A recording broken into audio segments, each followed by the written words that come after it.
जय हिंद, नमस्कार दोस्तों। आज मैं इस वीडियो में बात करने वाला हूं कि अगर जो आपका यूपीएसआई का एग्ज़ाम है तो आपको अपने एग्ज़ाम में क्या क्या लेकर जाना है, क्या ध्यान देना है, वही सब बातों पर बात करने वाला हूं। तो मैं इस वीडियो में बहुत ज़्यादा बातें नहीं करूंगा, आप लोग का टाइम बहुत महत्वपूर्ण है, इसलिए जल्दी से शुरू करते हैं। आप लोग को वीडियो पसंद आएगी तो वीडियो लाइक कीजिएगा। चलिए वीडियो स्टार्ट। सबसे पहले आपको अपना एडमिट कार्ड निकाल लेना है, ठीक है। और एडमिट कार्ड में दिए गए निर्देश आपको ध्यान से पढ़ लेना है, वही सब चीज़ें आपको एग्ज़ाम में ध्यान देना है।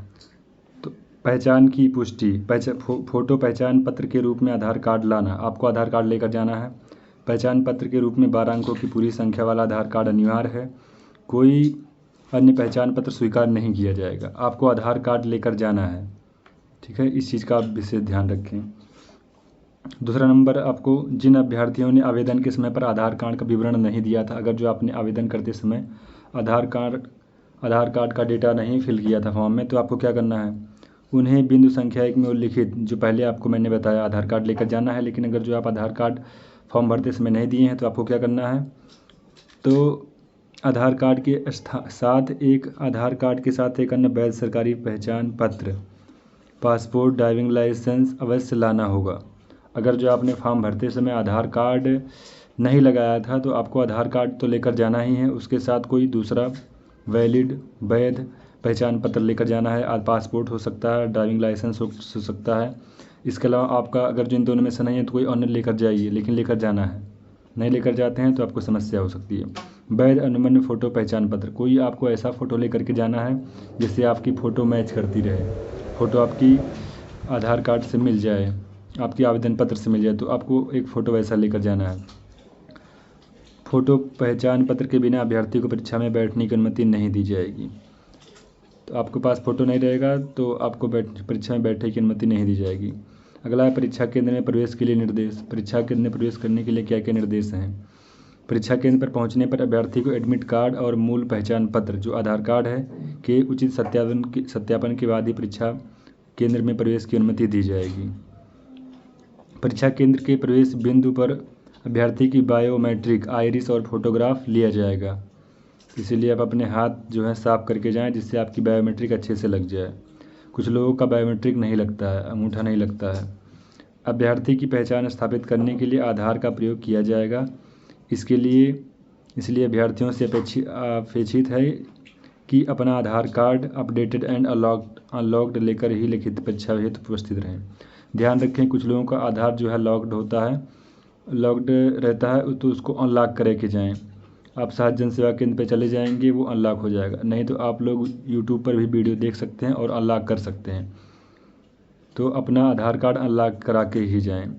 ग्रीन टिक लगा रहता है तो अनलॉक रहता है, ठीक है। अपना आधार देख सकते हैं। पहचान पत्र से मिलान न होने पर अभ्यर्थी को परीक्षा में बैठने की अनुमति नहीं दी जाएगी। अगर जो आपका पहचान पत्र जो है आपका चेहरा नहीं मिल रहा है तो आपको परीक्षा में बैठने की अनुमति नहीं दी जाएगी और उन्हें खिलाफ उचित कानूनी कार्रवाई की जाएगी। और इस बात का ध्यान रखें, आधार आपका अनलॉक नहीं रहेगा। आप लेट जाते हैं, टाइम कम है तो बहुत समय लग जाएगा, उससे आपका ही नुकसान होगा। इसीलिए अनलॉक करा के जाएं। परीक्षा पूरी होने तक किसी भी अभ्यर्थी को परीक्षा कक्ष छोड़ने की अनुमति नहीं दी जाएगी। यह एडमिट कार्ड केवल निर्धारित परीक्षा केंद्र परीक्षा तिथि के लिए ही मान्य है। आपका जिस दिन एग्ज़ाम है, 14 तारीख को है, 15 तारीख को है, 15 तारीख के लिए ही मान्य रहेगी, अगले दिन के लिए मान्य नहीं रहेगी। अभ्यर्थी को केवल उनसे संबंधित परीक्षा केंद्र में निर्धारित समय पर प्रवेश की अनुमति दी जाएगी। जहां आपका परीक्षा केंद्र है आपको वहीं परीक्षा देने दिया जाएगा, अन्यथा और कहीं नहीं दिया जाएगा। किसी भी परिस्थिति में परीक्षा के पाली, तिथि तथा केंद्र में परिवर्तन की अनुमति नहीं है। इसमें दिया गया है, आप पाली में, परीक्षा केंद्र में और केंद्र में किसी भी प्रकार का परिवर्तन आप नहीं कर सकते। अभ्यर्थियों को सलाह दी जाती है कि वे परीक्षा से कम एक दिन पहले अपने परीक्षा केंद्रों और वहां तक पहुंचने का पता लगा लें, ताकि वे परीक्षा के दिन निर्धारित समय केंद्र पर पहुंच जाएं। तो ठीक है, बहुत अच्छी बात है। आपको जहां जाना है आप उसको पहले ही पता कर लें कि आपको कहां जाना है और आप टाइम से पहुंच पाएंगे। ट्रेन से जाएंगे, कैसे जाएंगे, कितना समय लगेगा, ट्रेन देख लीजिए कितना समय लगेगा, लेट होने का भी देख लीजिए। उसी हिसाब से बैकअप लेकर के चलिए समय का।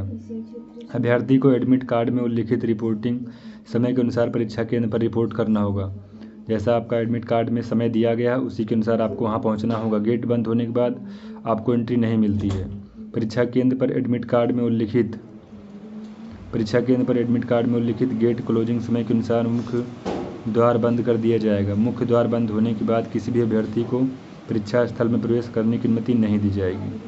परीक्षा के लिए निर्देश। ऑफलाइन लिखित परीक्षा ओएमआर बेस है। आपकी जो परीक्षा है ओएमआर आधारित है, जिसमें गोला भरना रहता है। परीक्षा 120 मिनट की अवधि की है और इसमें 160 प्रकार के प्रश्न हैं। प्रत्येक प्रश्न के सही उत्तर के लिए 2.5 अंक होंगे। ओएमआर उत्तर पत्रक में विवरण लिखने और प्रतिक्रिया को चिन्हित करने के लिए केवल नीले काले बॉल पॉइंट पेन का प्रयोग करें। आपको काला या नीला बॉल पॉइंट पेन का ही उपयोग करना है। मैं आपको सलाह दूंगा आप कोई मोटा चलने वाला पेन लेकर के जाएं, जिससे गोला भरने में सुविधा रहे। उत्तर बदलने के लिए किसी वाइटनर, इरेजर, ब्लेड का उपयोग करने की अनुमति नहीं है। कुछ लोग गोला भर देते हैं गलत वाला, तो आप ब्लेड से खुरच लें, वाइटनर लगा लें, ऐसा अनुमति नहीं दिया गया है। ओएमआर उत्तर पत्रक भरने के निर्देश बोर्ड की वेबसाइट https UPPRB जो बोर्ड की वेबसाइट है पर दिए गए हैं। अभ्यर्थी को सलाह दी जाती है कि वे स्वयं को तदनुसार विज्ञ कर लें। ओएमआर उत्तर पत्रक या उपस्थिति पत्रक भरने में हुई त्रुटि के लिए अभ्यर्थी स्वयं जिम्मेदार होगा। तो इसमें कहा है कि ओएमआर की जो दिशा निर्देश हैं आपको भर्ती बोर्ड की वेबसाइट जो है uppbpb.govin.in पर मिलेगा। आप वहां पर जाकर देख सकते हैं और अपना ओएमआर कैसे भरा जाता है उसको भर कर जांच सकते हैं, क्योंकि वहां पर आप गलत करेंगे एग्ज़ाम हॉल में तो उसके आप खुद जिम्मेदार रहेंगे और आपको परीक्षा खराब हो जाएगा। सामान्य निर्देश दिया गया है। अभ्यर्थियों को परीक्षा हॉल के अंदर केवल admit card, photo, ID proof, पारदर्शी नीला काला बॉल पॉइंट पेन ले जाने की अनुमति होगी। पेंसिल, स्याही, स्केच पेन या जेल पेन का प्रयोग पूर्णतः वर्जित है। अभ्यर्थी को परीक्षा केंद्र के अंदर निम्नलिखित वस्तुएं ले जाने की अनुमति नहीं होगी। कोई भी स्टेशनरी आइटम जैसे पाठ्य सामग्री, मुद्रित या लिखित कागज़ के टुकड़े, ज्यामिति, pencil box, electronic pen scanner आप नहीं ले जा सकते। कोई भी गैजेट जैसे मोबाइल फ़ोन, कैमरा, घड़ी, Bluetooth device, earphone, microphone, pager, health band आदि आप नहीं ले जा सकते। कोई भी बटुआ, हैंडबैग और टोपी, किसी भी प्रकार की धातु की वस्तु नहीं ले जा सकते। कोई भी खाने पीने की वस्तु या बोतल आदि आप नहीं ले जा सकते हैं। परीक्षा प्रारंभ होने के 60 मिनट बाद तक परीक्षा समाप्त होने के 15 मिनट पूर्व घंटी कक्ष निरीक्षण की घोषणा द्वारा समय की जानकारी दी जाएगी।